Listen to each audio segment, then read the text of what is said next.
ආයුබෝවන් ඔන්න අද ටිකක් වෙනස් දවසක්. අද අපි ගෙදර කට්ටියවත් එක්කගෙන බබාලා දෙන්නයි වයිෆුත් එක්ක ටිකක් වෙනස් જાතියේ අත්දැකීමක් ඉඳ ගන්න එළියට යන්න ලෑස්ති වෙන ගම.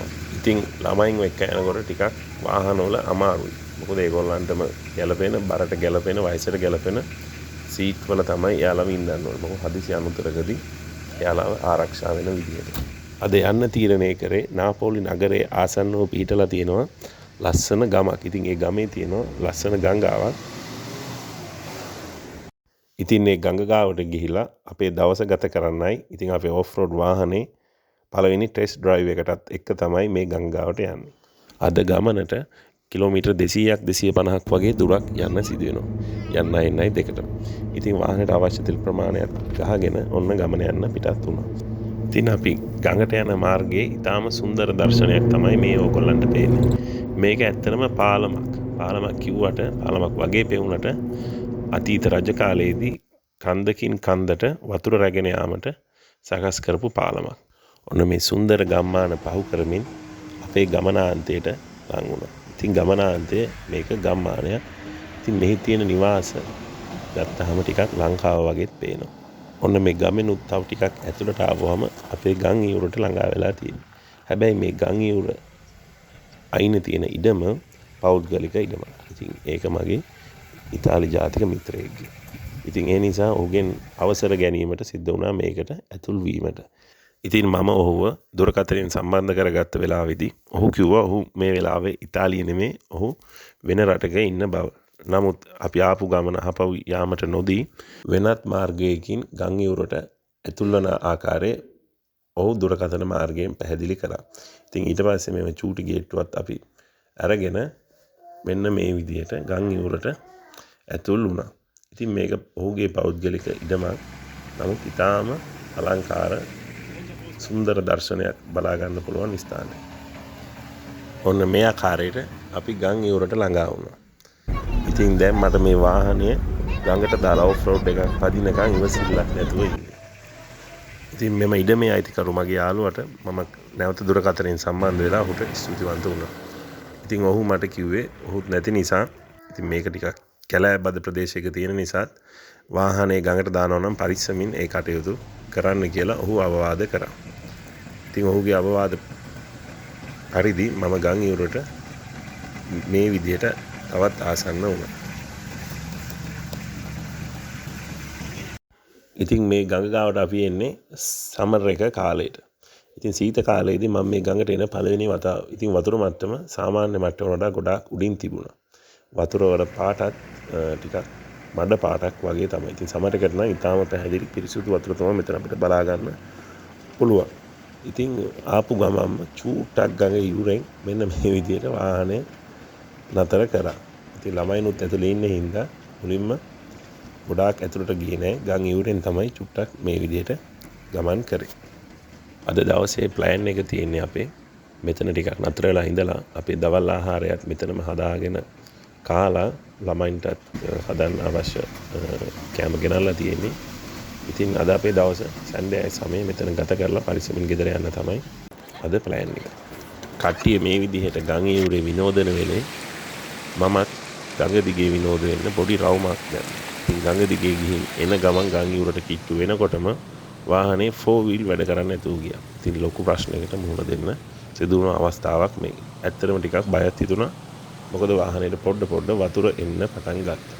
ඉතින් මේ වෙලේ ගොඩට වෙලා ඉන්න වයිෆ් හිතුවේ මම ඒගොල්ලන්ට වීලුවක් කරනවා කියලා. එනවෙන්ටි හිතුවයක් නැති විදිහට වාහනේ සුට්ටක් හිර වුණා. රේස් කරනවා එන්නේ නැහැ. බලමු මොකද කරන්න පුළුවන් කියලා. මොකද ඊයේ ගොඩක් පැස්ස හින්දා වතුර පාර ගොඩක් නැරයි. කරන්න තිබුණ එකම විසඳුම වින්ච් එක ගම් ඉවුරේ තියෙන ගහකට දාලා වාහනේ ගොඩට අදින එක. ඉතින් ඇත්තටම වින්ච් එක මම මීට කලින් පාවිච්චි කරලා තිබුණේ නැහැ. ඒ නිසා මට ඒ ගැන ලොකු දැනුමක් තිබුණෙත් නැහැ.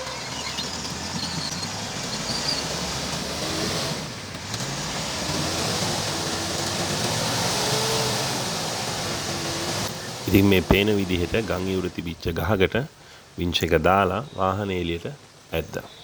හොඳ වෙලාවට වින්ච් එකේ බැටරි බහලා තිබුණෙත් නෑ. ඉතින් වින්ච් එක මේක අර යකඩයක නිසා ටිකක් එළියට ඇද ගන්න අමාරු වුණා. මොකද මම බොනට් එක උඩ ඉඳගෙන තමයි වින්ච් එක සෑහෙන දුරක් ඇදලා ගොඩට විසික් කරේ.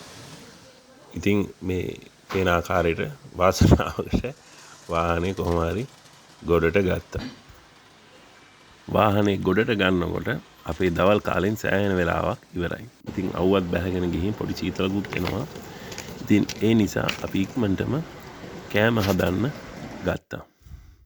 ඉතින් අපි පොඩි කෑමක් තමයි අද අපිට හදාගන්න හැදුවේ. මෙතන ගම් ඉවුරේ ඉඳන් නූඩල්ස් සමග එළවලු බත් සහ මස් මිශ්‍රණයක් නූඩල්ස් වලට දාලා. ඉතින් මේ විදිහට නිලු ලුණු කපලා අපිට ඊටාම රස කෑමක් ඉක්මනින් හදනවා. ඉතින් ළමයි ඇතුළු සිය පවුල ඊටාම බඩගින්න ඉන්න මොහොතක්.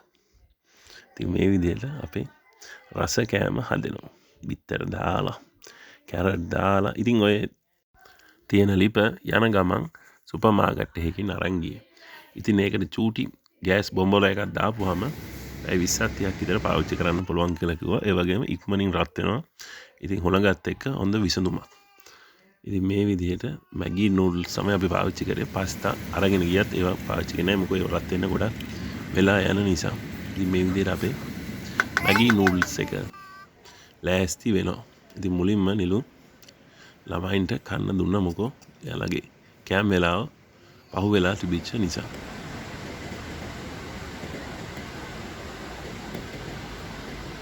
ඉතින් මම මගේ රසම රස කෑම එක කන්න තීරණය කරේ වාහනේ උඩට වෙලා.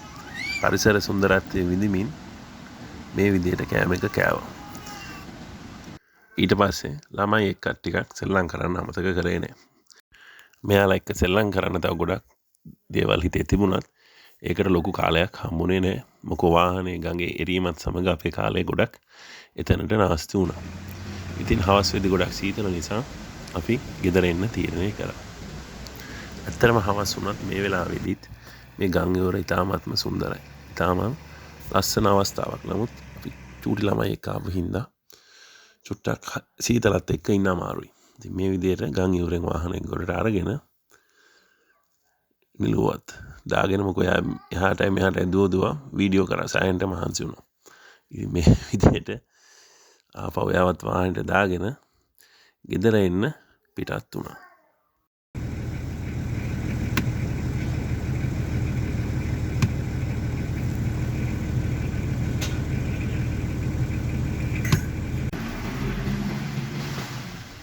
ඉතින් අපි ඇතුල් වෙච්ච ගේට්ටුව, මේ කුඩා ගේට්ටුව නැවතත් තිබුණු විදිහටම වහලා දන් වැලකින් හිර කරලා අපි පාරට ආවා.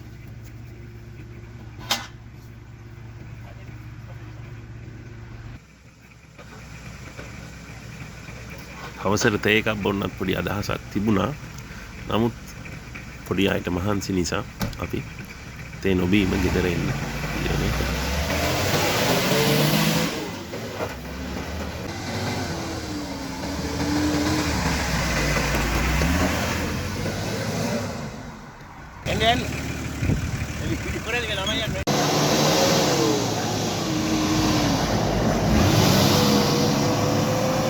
ඉතින් මෙන්න මේ විදිහට අපේ පළවෙනි ඔෆ්රෝඩ් ඩ්‍රයිව් එක ගෙදර කට්ටියත් එක්ක අපගේ සංචාරේ නිමා වෙනවා.